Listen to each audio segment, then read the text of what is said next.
Hey, it's Ted Cantu. We're doing the show right now without any music because I don't want to sit there and do editing like I did yesterday. Yesterday we did the show about Sam Kinison, which is actually today's his birthday.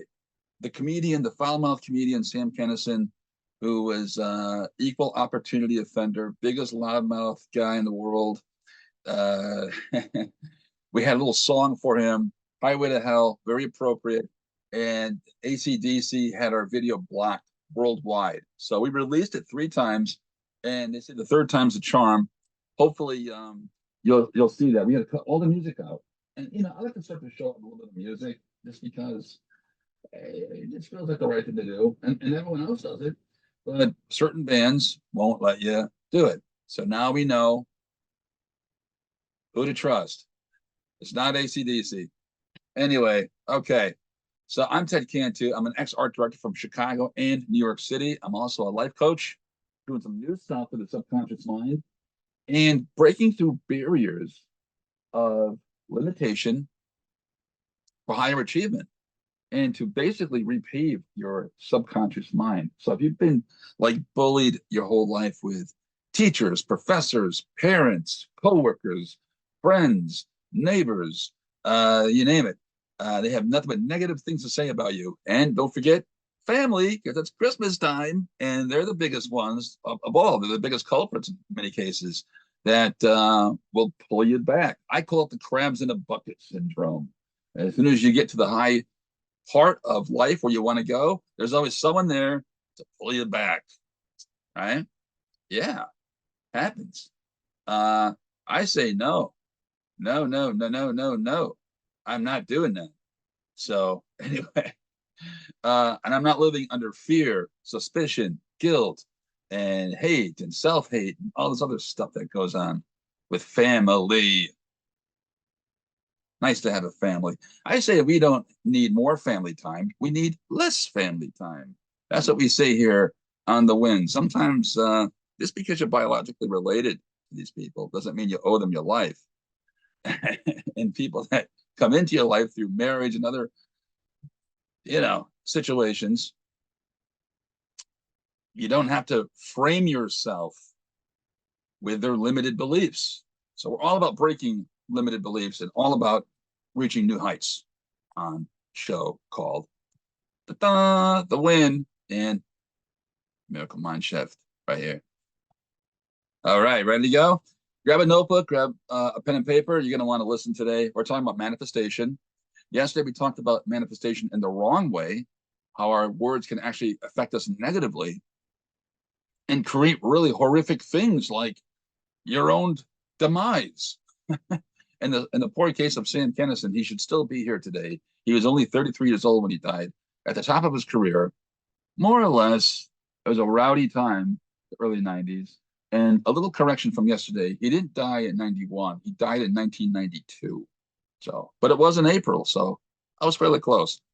I'll never forget watching that show on the news report on CNN because they talked about his death, and it was one of the only times that I remember where at the death scene, the celebrity was actually talking to spirits before he left. And it really freaked me out. The only time I ever remember that, seeing that. And it left a very profound impression on me because it was spooky and people forgot about it, which that probably blows my mind even more that most people don't even recognize that as being a significant event of any caliber. And I talked to a lot of people. I said, "Don't you remember Sam Kinison? Oh yeah, the loudmouth comedian. Blah blah blah blah blah. Do you know how he died? I don't know. Did he OD or something? Like, no, he was sober. That's the spooky part. He was sober when it happened. He wasn't drinking at the time. But he was killed by a drunk driver. And that sound he used to make with his mouth with a microphone, like like every time he made a mistake or saw somebody horrifying that he didn't want to deal with, he'd make that sound in his microphone. Sounds like a car grinding its brakes, and he died in a car accident. It's really, really weird. The universe doesn't forget, right? Doesn't forget. There was a show I saw on the Tonight Show. It was Carl Sagan back in the 70s. And you can find this right now I believe it's the Johnny Carson show is being shown in syndication on the web. I'm sorry, on smart TVs, and you could dial it in. Some of those old episodes are interesting to watch. But Carl Sagan, who wrote a lot of books on the universe, including his own series called Cosmos, talked about the universe recording everything we say, like a recorder. And somewhere out there, our voice, our transmissions, if you will, that come from the heart, the brain, and our emotions, our voice, most notably, just goes up, up, up, up, up, and somewhere it just ends out in space somewhere. So old TV shows, old commercials, things that we say, it's out there, and that's really interesting to know. But he actually said this back in the 70s. We're a pretty modern age audience now, where we probably accept that more. But this is back in like 1977, and it was really considered ahead of its time. The reason why I'm telling you this story is because there are ripples and manifestations and like the ocean tide coming back to us for things that we say, things that we do, things that we speak, comes back to us. And the words of Robert Plant from Led Zeppelin, when he says "good times, bad times," the lyrics said something like, "I always find myself back in the same old jam. I always find myself back in the same old jam. Good times, bad times. No matter what I do." You don't want to be that guy. You don't want to be that person who falls in the same type of bad manifestations. Bad manifestations meaning like the same crappy relationship, the same personality type that you don't want to deal with keeps coming up. So if you're dating, I had this happen a couple of times where I had the same reckless personality type pop up in my manifestation, pop up in my physical life in the form of a girlfriend 2 or 3 times. Two that I know of that were really just they were unworkable situations because there was substance abuse in there. And I was trying to think, well, I can turn her around. I can make her a good person. You can't. No matter what you do, trust me. I got a bank account that proves it. You can't do that with certain people, with people, not certain people, because the change has to come from within. If it doesn't come from within, it'll never happen. You have to really, really want it for yourself. You have to want to see yourself as not a victim. I'm sorry. It's early, Saturday morning. I'm not going to do any edits on this. I'm just going to let it roll. So, you know, it's so important to think highly of yourself and to operate under high principles. And sometimes, we don't do that, and we create our own problems. You could have a series of horrible bosses too, and I've had many of those. And I was working at corporate, or probably worse, uh, or just as bad, bosses with no vision, right? And you're trying to support your family, and you're working with a boss who just not on the ball, doesn't know what he's doing, and you put your life in his hands. Not a good thing to do. Not a smart thing to do. And down the road, there's a price. And I believe there's a price for everything. There's a price that you'll pay eventually for making the wrong choices. And it could be costly. It could be monetary. It could be regret too. I think that's the worst price is regret. So some of you have your parents still around. I believe in serving my parents and my elders in the highest form possible because I'm not going to have them forever. So no matter what, I make the time to do the right thing. Yeah, it's hard, complicated, right? It's not supposed to be easy. This is life. So anyway, that being said, welcome to the show, Miracle Mind Shift. That was a long intro. I apologize for that. But we're not doing music today, like I said, because I don't want to go back and take the music out and have to deal with YouTube and have my video censored and blocked all around the world. Not doing it today. But I did find something pretty funny. Highway to Hell was actually done by this Chinese woman called Wing on a little MIDI synthesizer. And it was pretty funny. I was going to use it for the show, but I don't want to deal with censorship and stuff today. So anyway, but you can look it up and it is pretty amusing. I'll throw a picture up on the screen here for you. All right. Now, um, I just got to watch a manifestation video for somebody. As a woman, young woman, probably in her 30s, house mom, looks very well rested, not stressed. I don't know where she got this idea from, but of course, with all of the things being said about the law of attraction, it attracted a lot of people who dipped their feet in it and kind of got an idea or two to go on and become guru coaches and that sort of thing. But she had a video that was really kind of peculiar. And it says that you can basically just do anything you want to do and manifest things. Like you could be washing dishes or vacuuming the floor and meditate at the same time. And before you know it, it's perfect. Manifestation. Yay! That's not how it works, folks. And I don't mean to be a Debbie Downer about it, but it's not how it works at all. And if you want to manifest something, really manifest something, grab a notebook right now and start taking notes, because I'm going to tell you something that you may not know about manifestation. There's more to it than that. There's let's just start here for a minute. I like to say this. I know there's a lot of what do you call it, megahertz videos out there for manifestation and bring prosperity. And it's all over YouTube, all these videos. I think that's cool stuff. I like that. Sometimes when I'm working, I'll do it. And I kind of like go into a zone where I'm doing something. It's a healthy frame of mind to do that with.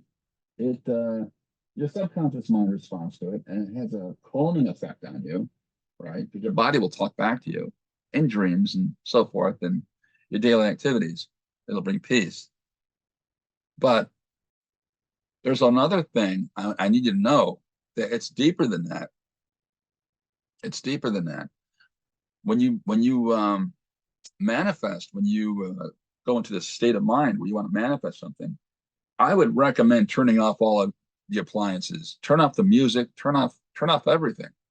If you're gonna take a meditation break, assume the proper position on the floor where your spine is straight and you can actually bring in the energy down your spine. And you close your eyes, and we do this technique where we can actually manifest things.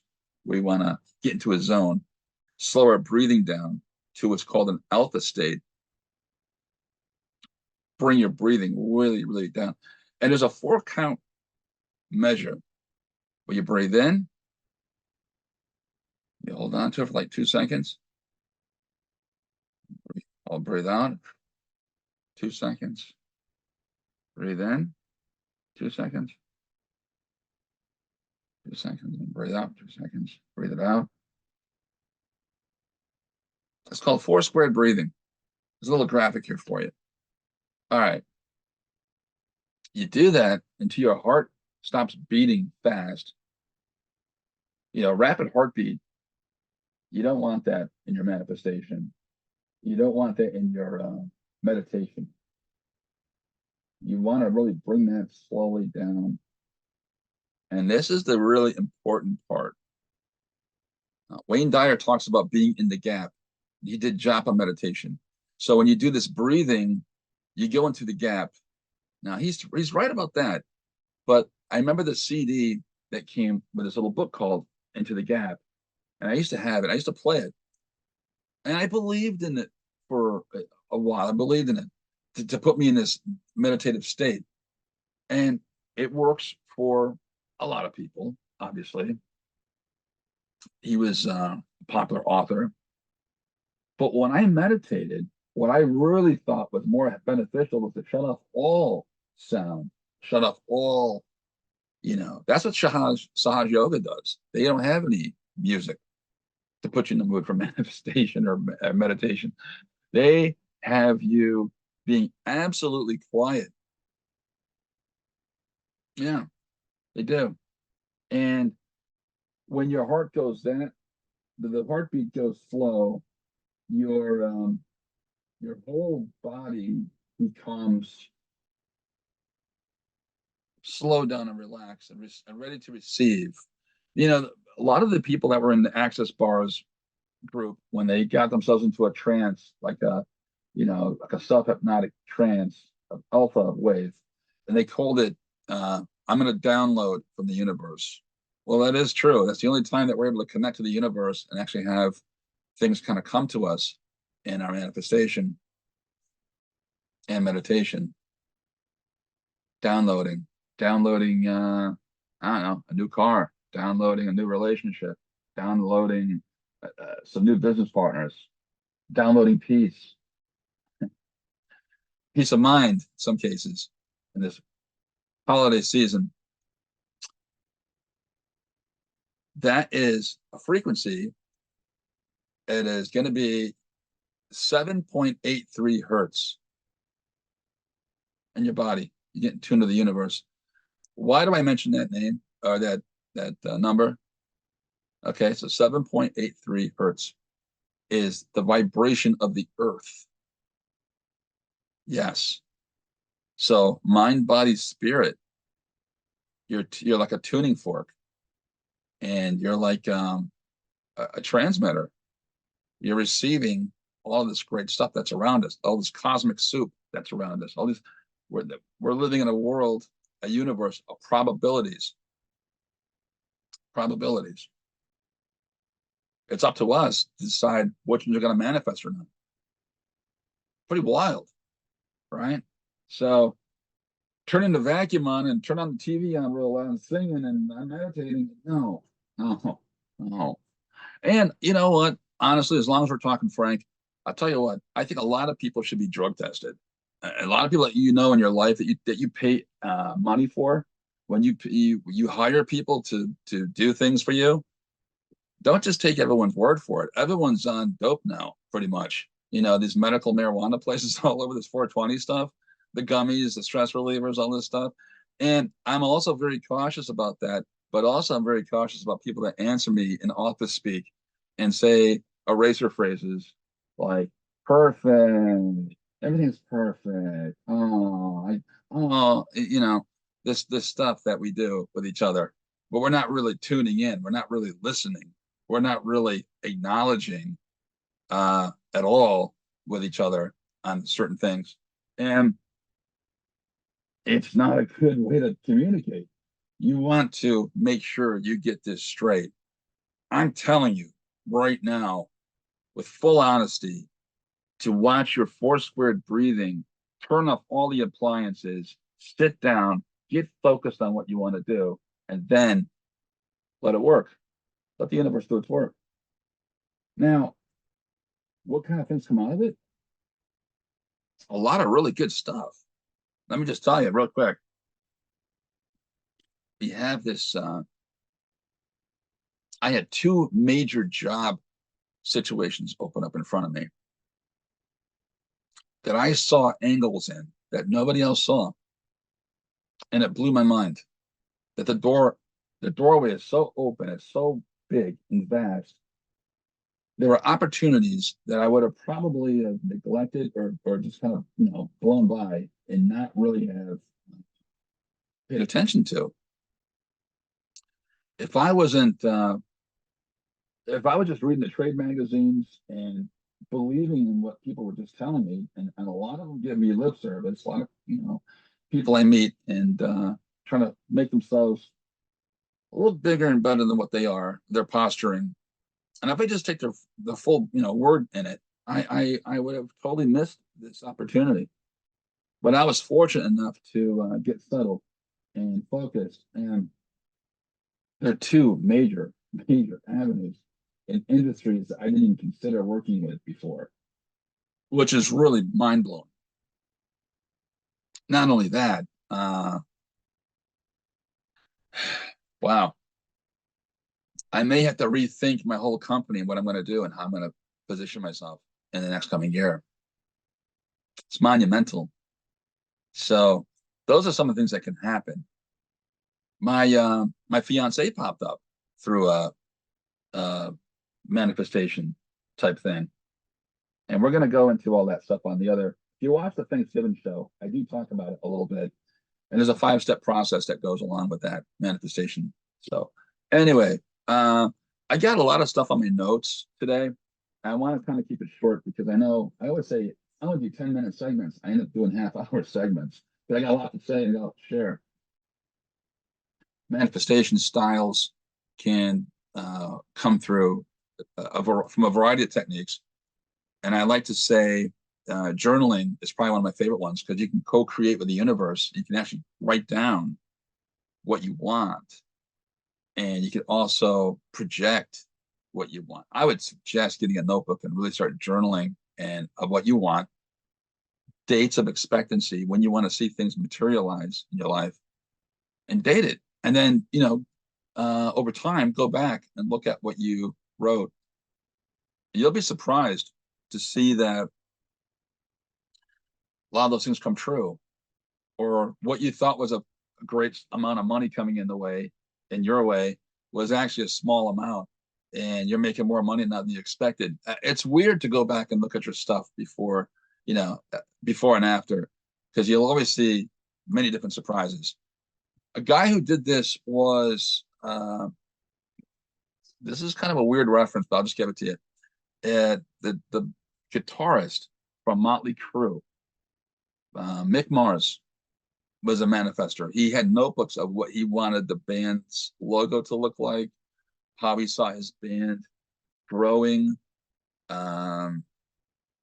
his fans, so forth and so on. And they've been around since the 80s. But he said in a recent interview that a lot of the things that he wrote about in those journals came true. I thought that was really cool. He admitted that. And I wouldn't expect him to be a big thought-provoking guy in this area, but apparently he did a really great thing. Tesla says it like this. The 369 is it's a way to remember how the universe works, because there's a number combination of mathematical possibilities that move with the number 3, 6, and 9. So he suggested this idea. There are people who are taking this idea and writing down their goals 3 times in the morning, 6 times at noon, and 9 times in the evening. And what's happening is they're able to manifest their dreams a lot quicker. I do believe in that. Like we always say, faith without works is dead. And that's gospel. And that's true. You got to take physical action to open the door, to use a key to open the door. And that's very, very important. So that's the second thing I recommend is as an extension of journaling. So now I just gave you two. Remember that your bodies aren't completely solid. Science says, well, we figured out everything there is to figure out in this world. Blah, blah, blah, blah, blah. And scientists, I don't get along with scientists too well. I believe that a lot of things that are happening with us in the metaphysical state and the quantum field haven't even been discovered yet much. And there's a lot there. Our bodies are not solid, for example. We are constantly moving. We got molecules and atoms that appear dense, but they're always moving. So we're always receptive to new things. Let me give you an example, a little bit about what we talked about previously on one of the shows. That the atom is under a microscope, the proton microscope. We can measure the atom only so far, and there's a part of it when we get really tight. There's a part of the proton that disappears as it spins around, this access. We don't exactly know where it goes. It takes a wild right turn to somewhere else that we can't see or measure, and it comes back, in full view. Where does it go? Like I said, we live in a universe of probabilities. Things are up in the air. We command, we speak what we want. I really got to say, affirmations are a wonderful thing. And you always want to speak positively of yourself. Unlike Sam Kinison, who did not. He said the worst thing you could possibly say for yourself. He always said that he was in hell all the time. What a horrible thing to say about yourself. And we laugh as Americans, you know, comedy audience, the paying comedy audience. Um, what a terrible thing to say for yourself. But your body is porous. It's receiving. It's receptive to all energetic fields. So why not call in the good stuff instead of the bad stuff, right? This is uh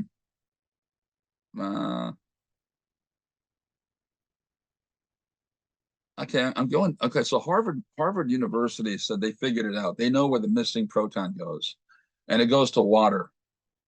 It goes to water. Kind of got to read the whole thing because I don't want to take them out of context and get hate mail. But I read it, and at first glance, you know, it's all about the Earth, and the atmosphere, and that's a nice answer. But what about the rest of the universe that's expanding even now as I'm sitting here? New planets are being formed, new stars are being formed. It's constantly expanding this universe. It's amazing. New solar system, new galaxies. What about that? That's beyond Earth, way beyond Earth. Trust me on that. So it's a quaint answer to say, well, you know, we're the highest evolved species and missing proton goes, feeds into the atmosphere and bump. Good night. I don't believe in that. I think it goes a lot bigger than that. And actually, there's so much about it we don't know. But I was misquoted. I guess I will talk about it a little bit. I was misquoted at a business function in Metro Detroit where some young woman got up and got a hold of my material and really just did a hack job on my studies and said that I had said the brain was a magnet. Right. So let's give it a shot. Let's just put this right here and see. No, third time's a charm. I'm not going to bore you with that. Obviously, it's not true. I don't mean that kind of magnet. I mean that we have magnetic frequencies that pull in different experiences to us. And you can actually test that with the cork idea and the needle and the little piece of tinfoil and make it spin around. It's cool stuff. I did it. I might do it here for you guys live. I'm not a big wine guy, but I got to get a wine fork in here, and I'll share this experiment with you. Remember Yuri Geller? He was a guy. He'd pop up on the Tonight Show, and he could bend spoons with his mind. Yeah, he had energy, and at the time, I didn't really believe in this sort of thing. I thought it was really far out, and he would do that. He would also try to you know, do other things with his mind. But the spoon thing, I do remember that being fairly effective. And so there's an energetic brainwave that we use that's available to us because we are fearfully and wonderfully made. That's from the Bible. We are fearfully and wonderfully made. I believe there's capabilities within us right now that we haven't even tapped into yet. We talk about using only 10% of our minds. I think it's probably less than that. And I do believe that everything needs to be, you know, probably reinvented, right? Like Picasso said before he died, some of his last words, I don't know if it was his last statement, but he said, painting has yet to be invented. And then he died. One of the things that he said, I believe that with a lot of these metaphysical studies too that we're getting into, as we're finding these books now that were out of print back in the 1912, even in the 1800s, 1926, we talk about Ernest Holmes. William Atkinson was another one. These are amazing people. Robert Collier was an advertising guy, and he studied the Eastern philosophies and found out that you know, there's a lot to be said about manifestation and techniques and how to pull in amazing experiences into your physical life, right? So these are cool stuff. These are things that we talk about on the show. But that magnetic thing was misinterpreted. Thank you, Woodward Avenue. And I'm glad you're watching my show, but that's not what I said. Pay attention to what I say. Okay, that's not misquote me, please. I work too hard and I'm too honest. I'm trying to help people. So would you believe? I think we got everything pretty much done. Mm, mm, mm. Yes. Wow. I think I covered everything on the show today. Believe it or not. So we always tell people to work with the higher energies, work with your highest self. And right now, I do want to mention something right now because it is Hanukkah. Happy Hanukkah to all my Jewish friends out there, and all my what we call Masonic Jewish friends, which is I'm a Masonic Jew. I believe in the Old Testament, the New Testament, the whole thing. I want the whole thing. I'm not going to be separated and segregated and you're this kind of guy and that kind of guy. I am Ted Cantu. I study everything and I believe in the good in everyone. And I'm grateful for all these world studies. And I got to say that there was a group in New York City, and I read about it, and it was called the New Shul. Now, the New Shul, one of the things they would do was sit around a table and they'd kvetch about everything. That means they'd have a big bitch fest about what's not going right in their lives. And they'd pass around a bottle of Grey Goose. Got to be Grey Goose, the vodka. Very strong stuff. I've done this. I haven't done that practice, but I've had this before at you know at the end of a shul service. We had little prasad type deal, and we had food and drink and that sort of thing. Um, but these particular guys that were led by a rabbi under the new shul would sit down and they just complain about themselves, and they pass this bottle around. That's supposed to be a healthy way of getting rid of your demons or whatever. In that culture, that's what they do, at least at that particular shul.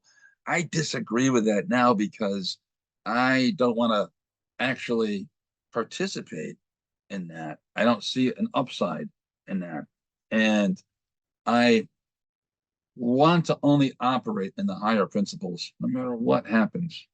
I want to operate in that space to create good manifestations, to create good rapport with the people that are in my life, and to also get to a higher level, right? And that's not just lip service. That's that. I mean, I really want to do that. I'm doing that now as I keep growing because I realize the potential of miracles. One rabbi said, "I believe that if you didn't have any miracles in your life, that there's something wrong with you."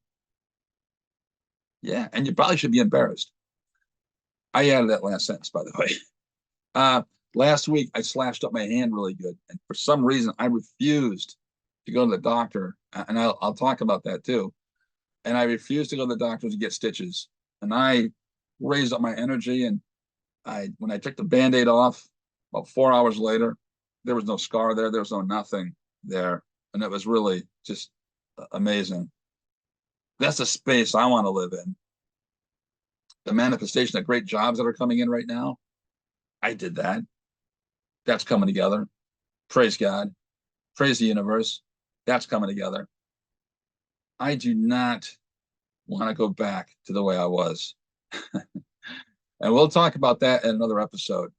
Because I was a wild, reckless kid. We moved like 20 times, and I was a hellion basically, and not anymore. I'm reformed. I'm the new improved Theodore C.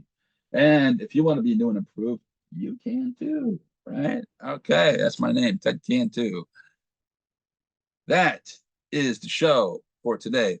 And my number, if you want to get a hold of me, is 248 277 6141. And if you want to see me on the web, it's tedcantu.com. And if you want to email me, it's tedcantu@gmail.com. Make it real simple. And if you have any ideas for the show or questions that you have in your own manifestation, send them over to us at the Miracle Mind Shift, and we'll go through them. We'll find out what's going on. How can we fix your life, and how can we help you with your quest, your inquiries? So that being said, I want to wish you a happy Hanukkah. Today is day 2, I believe. And I wish you all the best and a joyous season. And thank you for watching, and we'll see you online.